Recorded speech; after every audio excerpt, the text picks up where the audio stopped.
안녕하세요. 저는 10분 복음을 위해 올라온 함진재라고 합니다. 시작하기에 앞서 질문을 드리고 싶은데요. 혹시 여기 계신 여러분들은 혹시 대중교통을 자주 이용하시나요? 저희가 대중교통을 이용할 수 있는 것은 이제 정해진 목적지에 안전하게 그 대중교통이 잘 도착할 수 있다는 믿음이 있기 때문인데요.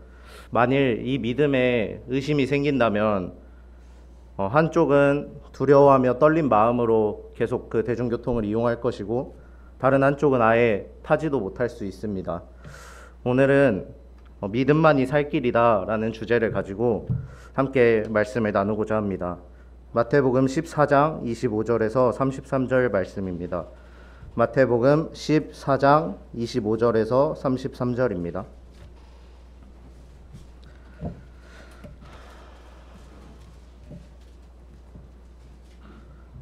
찾으셨으면 제가 읽도록 하겠습니다. 밤 사경에 예수께서 바다 위로 걸어서 제자들에게 오시니 제자들이 그가 바다 위로 걸어오심을 보고 놀라 유령이라 하며 무서워하여 소리 지르거늘 예수께서 즉시 이르시되 안심하라 나니 두려워하지 말라. 베드로가 대답하여 이르되 주여 만일 주님이시거든 나를 명하사 물 위로 오라 하소서 하니 오라 하시니 베드로가 배에서 내려 물 위로 걸어서 예수께로 가되 바람을 보고 무서워 빠져가는지라 소리 질러 이르되 주여 나를 구원하소서 하니 예수께서 즉시 손을 내밀어 그를 붙잡으시며 이르시되 믿음이 작은 자여 왜 의심하였느냐 하시고 배에 함께 오름에 바람이 그치는지라 배에 있는 사람들이 예수께 절하며 이르되 진실로 하나님의 아들이로소이다 하더라. 오늘은 이 마태복음 본문을 통해서 의심 없는 믿음이 중요하다라는 것을 함께 나누고자 합니다. 첫째로 예수님께서는 믿을 만한 것들을 직접 보여주시는 분이십니다. 마태복음 14장 25절 27절을 보면 이제 한밤중에 예수님께서 바다를 걸어서 제자들에게 오십니다. 제자들은 배에 타고 있는 상태였고 그 밤 바다에 제자들이 보기에 예수님은 유령이라고 생각하여 무서워하였고 소리를 질렀습니다. 그러자 예수님께서는 안심하라 나니 두려워하지 말라고 말씀하십니다. 사실 사람은 무리를 걷는 것은 불가능합니다. 제자들은 예수님과 함께 생활을 하였기 때문에 예수님께서 보여주신 기적들이 많이 있었지만 아직 그 마음에 확실히 예수님을 믿지 못한 모습이었습니다.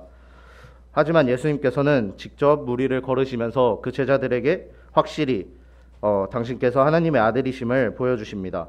그렇다면 예수님께서는 우리에게 어떤 모습으로 그 하나님의 아들이심을 나타내셨는지 찾아보겠습니다. 성경과 천지 만물을 통해서 알려주셨다고 나와 있는데 로마서 1장 20절을 한번 보겠습니다. 로마서 1장 20절입니다.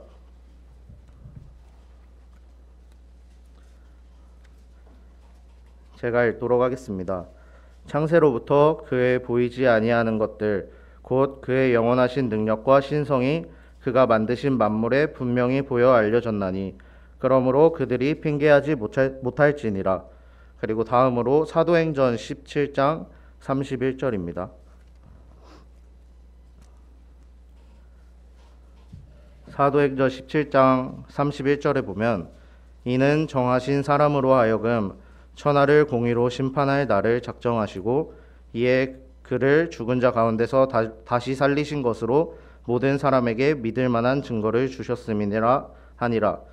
하나님께서 성경을 통해서 이렇게 말씀으로 또 천지 만물을 통해서 하나님이심을 분명히 드러내시고 또 그 아들을 통해서 우리를 구원하셨다는 것을 분명히 우리에게 보여주고 있습니다. 두 번째로 의심은 믿음을 방해한다입니다.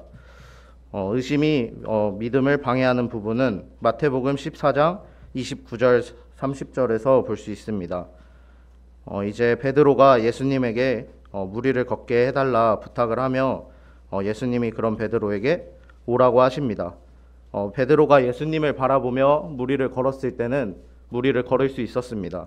하지만 30절에 바람을 보고 무서워 빠져가는지라, 이 부분에서 베드로는 예수님을 바라보지 않고 바람이 부는 것을 바라보았고 또 파도가 치는 것을 바라보았습니다.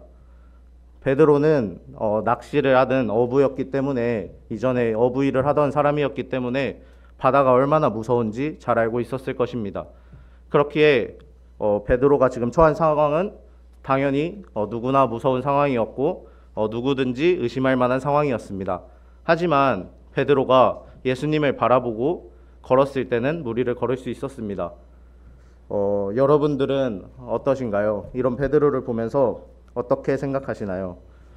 예수님을 바라보는 것보다 어려움이나 자기 상황에만 집중하고 눈을 돌려서 의심하거나 두려워하고 계시지는 않은가요?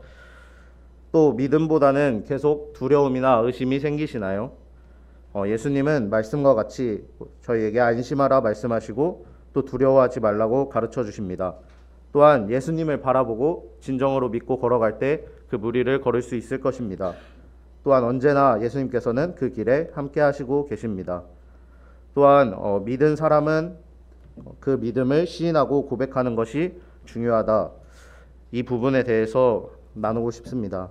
마태복음 14장 33절 내용인데 이제 마지막 부분에서 예수님이 그 베드로와 다시 배에 오르시면서 오르실 때 바람이 그치고 풍랑이 잦아드니까 배에 있는 그 제자들이 예수님께 절하며 이르되 진실로 하나님의 아들이로소이다 하더라 하면서 예수님을 하나님의 아들이라 이렇게 시인하는 부분이 나옵니다. 이 부분을 보았을 때 떠올랐던 말씀은 로마서 10장 9절에서 10절 말씀인데요. 함께 보시겠습니다. 로마서 10장 9절에서 10절입니다.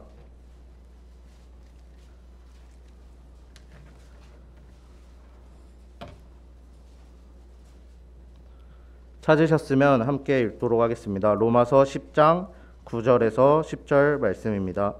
시작.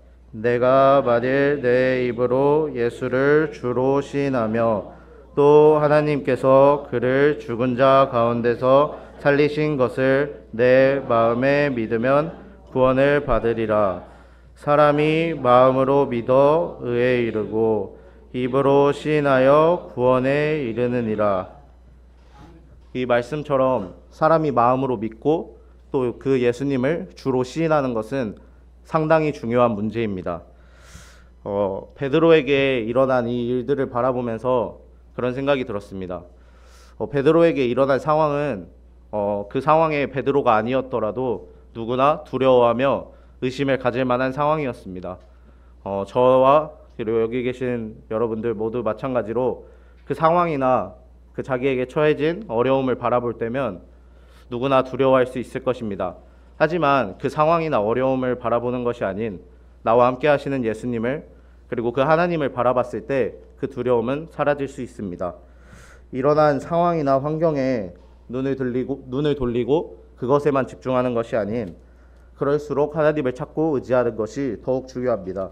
또한 구원자 되시는 예수님을 진정으로 마음으로 믿고 그 예수님을 주인으로 시인하는 것이 삶에서 정말 중요한 문제입니다. 두려움과 의심이 생길 때 오히려 더욱 하나님께 나아가고 기도로서 또 낮은 자세로서 하나님께 나아갔을 때 하나님께서는 기뻐 받으실 것입니다. 이상으로 10분 복음 마치도록 하겠습니다.